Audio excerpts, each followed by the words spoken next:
Beginning depreciation base value, depreciation base opening WDV भनेर अघिदेखि दिएको थियो। अब बिगिनिङ डेप्रिसिएसन बेस भ्यालु भनेर दियो, त्यहीँबाट सुरु गरौँ। कति दिएको छ भन्नु त? प्लान्ट के दियो? एउटा प्लान्ट भन्छ, अर्को फर्निचर। प्लान्ट भनेको कुन ब्लक हो? अनि फर्निचर भनेको बी। कति कति % हुन्छ रेट भन्नुहोस् यिन दुईटाको? 25 एन्ड 15। उल्टाबाट मैले उल्टाबाट त ठिकै छ, के भयो? यसको कति हो? 25, यसको 15। ल त्यसो भए के दिएको छ? बिगिनिङ डेप्रिसिएसन बेस भ्यालु यहाँ कति हो? 10 लाख। यता कति हो? 5 लाख हो। ओके, त्यसपछि एड गर्नुपर्ने हो।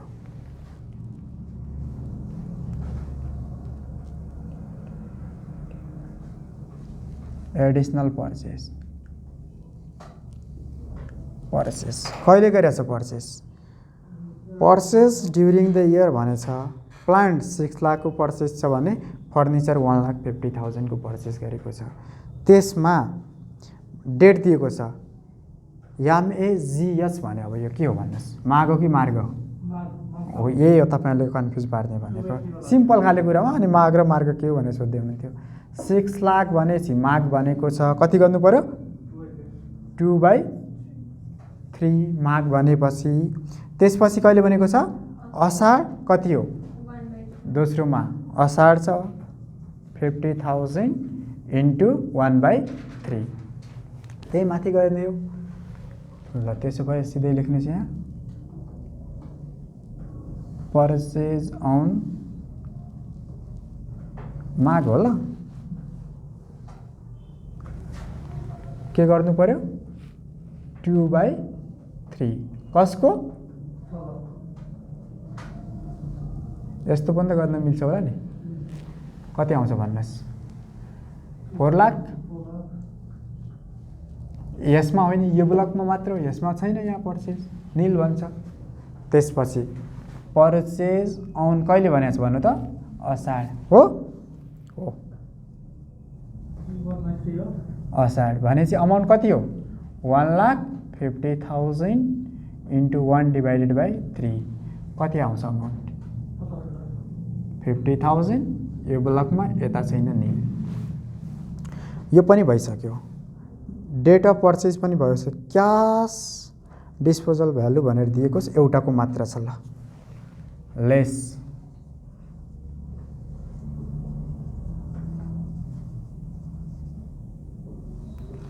क्यास सल्भेज भ्यालु दिएको छ। कति दिएको छ?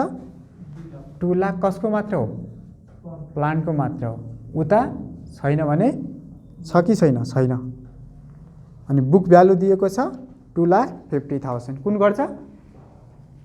250 कि 2 लाख? घटाइसकेको छ, हेर्नु यहाँ। त्यसपछि रिपेयर कस्ट भनेको छ pollution control cost 5 lakh. Adjusted taxable income before business loss 12 lakh. यो दोस्रो स्टेपमा चाहिँ यतातिर सिद्धिको डेप्रिसिएसन बेस भ्यालु अनि खानुहोस्। ल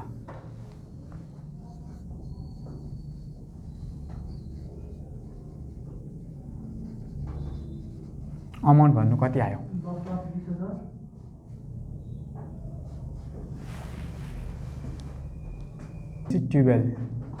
12 लाख। यता कति आयो? 5,50,000। 5,50,000। रेट अफ डेप्रिसिएसन कति छ भन्नु त? डेप्रिसिएसनको रेट कति पर्सेन्ट हो यसमा? डी ब्लक भनेपछि कति हुन्छ? 15%। यता 25%। अब भन्नुहोस् डेप्रिसिएसन कमा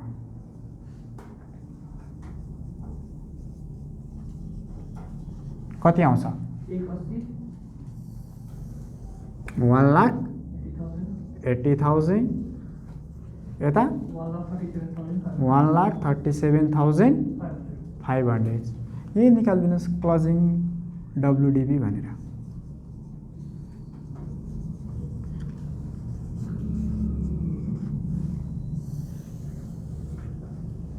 कति आयो भन्नु त?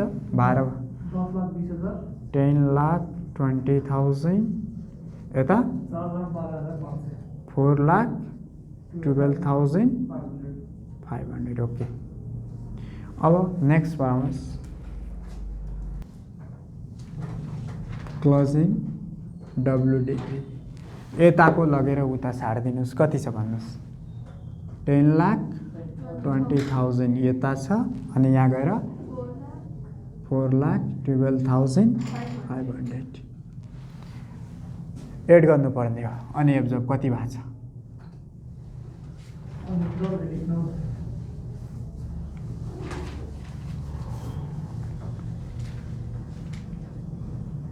अनएब्जर्भ कहाँ अनएब्जर्भ थियो 6 लाखको कति मात्र राखेका थियौँ 4 लाख मात्र 1,50,000 कति मात्र राखेका छौँ 50 मात्र भनेपछि कहिले छ भन त पर्चेज अन माग कति छ अमाउन्ट 6 लाख छ इन्टु 1/3 कति आयो 2 लाख अर्को कहिले हो पर्चेज अन असाढमा कुन छ भन्नु त यहाँ छैन यता छैन भने यसलाई यता राख्दिनुहोस् यता छैन यता मात्र राख्नु कति छ भ्यालु 1,50,000 इन्टु 1/3 यता एब्जर्भ भइहाल्यो भने बाँकी रह्यो कति 2/3 कमन सेन्स लाउनुहोस् यहाँ कति छ टोटल 1,50,000 हो 50,000 एब्जर्भ भइसक्यो बाँकी कति हुने हो 1 लाख ओके त्यसपछि आएर के छ अब रिपेयर र क्यापिटलाइज भ्यालु अफ रिपेयर अब वर्किङ नोट गरौँ न दुईटैका लागि यसमै यो सिद्धिन्छ दुईटा एउटा कुरा मलाई भन्नु त पोल्युसन कन्ट्रोल कस्ट कुन ब्लकमा हुन्छ ब्लक डी ओन्ली भनेर त्यहाँ लेखेको थियो ठिक छ त्यसमा मात्र राख्ने रिपेयर त दुईटैको दिया छ रिपेयर एक्चुअल कस्ट कति दिएको छ प्लान्टमा 90,000 छ अनि फर्निचरमा 48,500 हो यसको पनि फर्मेट बनाएरै गरिदिन्छु ल रिपेयरको क्याल्कुलेसन अफ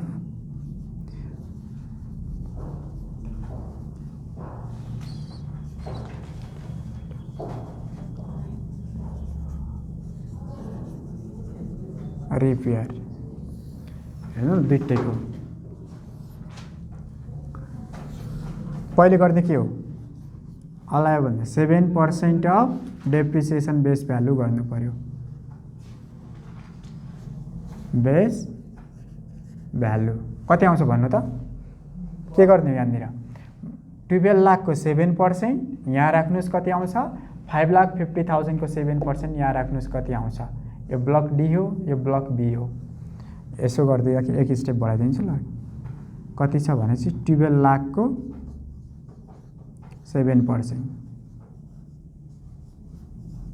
अनि त्यसपछि दोस्रोमा कति हो 5,50,000 को इन्टु 7/100 कति छ दुईटैको निकाल्नु 84,000 त्यसपछि यसको कति आयो 38,500 यो चाहिँ के हो एक्चुअल अमाउन्ट कति दिएको छ भन्नु त फर्मुला लाउनुहोस् अब capitalize value is equal to के गर्ने हो एक्चुअल माइनस एक्चुअल कति छ यहाँनिर 90,000 छ फर कसका लागि लेखौँ फर प्लान्ट यानी कि ब्लक डी का लागि 90,000 माइनस कति आयो 84,000 कति आयो भन्नु त 6,000 गो त्यसपछि फर फर्निचर एक्चुअल अमाउन्ट यहाँ के भन्छ कति छ 48,500 माइनस कति आयो 38,500 कति आयो भन्नुहोस् 10,000 अब यो दुईटै त्यहाँ लेखिदिनुहोस् एड गर्नुपर्ने हो क्यापिटलाइज भ्यालु अफ रिपेयर कति छ 6000 कसको तल फेरि यहाँ प्लान्टमा कति छ हेर्नु त्यहाँ प्लान्ट भनेर राखेको छु तल माथि राख्यो भने फेरि बिगाड्नु होला 6000 छ अनि फर्निचरको कति छ 10000 छ। अब चाहिँ अर्को वर्किङ नोट गर्नु छ ल के का लागि क्यापिटलाइज भ्यालु अफ पीसीसी निकाल्नका लागि यो पनि हेर्नुस् taxable income before business loss भनेर दियो यो फर्मेटमै बनाइदिन्छु ल यो पनि यो एक्चुअल अमाउन्ट दिएकै छ 5 लाख एडजस्टेड ट्याक्सेबल इन्कम एउटा फर्मेट जस्तै बनाइदिन्छु सबभन्दा बेटर हुन्छ ल त्यो बिजनेसमा जसरी गर्थ्यो त्यो त यहाँ पनि हुने हो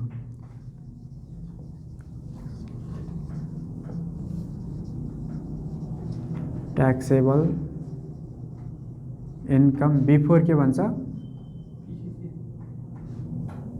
बिफोर बिजनेस लस कि पीसीसी बिजनेस लस अमाउन्ट कति दिएको छ 12 लाख यहाँबाट के हुन्थ्यो लेस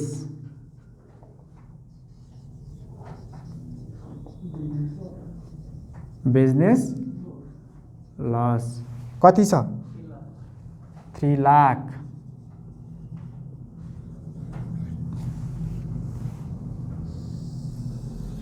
के आउँछ एडजस्टेड ट्याक्सेबल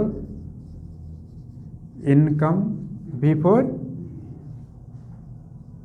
पीसीसी कति आयो भनेपछि 9 लाख अब के गर्ने हो यहाँनिर पीसीसी अलाइबल निकाल्नलाई 50% of adjusted taxable income 9 lakh of 9 lakh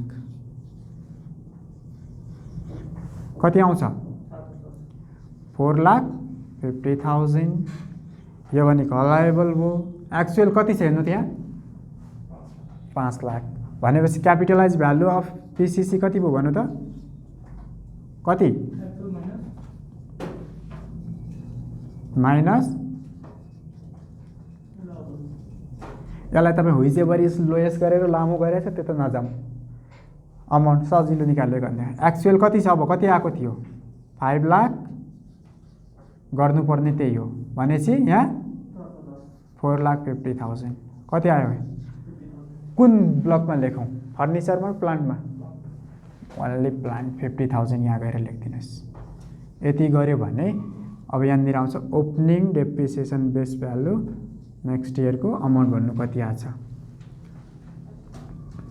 यो गर्दा नि भयो विच एभर इज लोएस्ट अनि कुन अमाउन्ट चाहिँ यो दुईटामा सानो भन्नु त ल 4,50,000 नै हो त्यो नगरी गर्नु यदि ठुलो आउँथ्यो भने त क्यापिटलाइज भ्यालु नै हुन्थेन ठिक छ सानो आउँछ जहिले पनि त्यही भएर त्यही लाख दिएको क्या 4,50,000 भयो यसलाई के भन्ने हो भनेपछि अलाइबल भ्यालु भयो 4,50,000 अब निकाल्नु पर्ने हो क्यापिटलाइज भ्यालु अफ कसको PCC actual minus अलाइबल actual minus अलाइबल actual कति छ फेरि यहाँ गर्ने के छ 5 लाख छँदैछ कति आयो यो 4,50,000 कति आउँछ भ्यालु रुपिस 50,000 यही अमाउन्ट यहाँ लगेको के अब माथि गएर जोडिदिनुहोस् त्यो 50,000 सबै जोड्नु कति आयो 12,76,000 यो भइहाल्यो यो 5,22,500 सकिगयो त्यो त ल जाम अब अर्को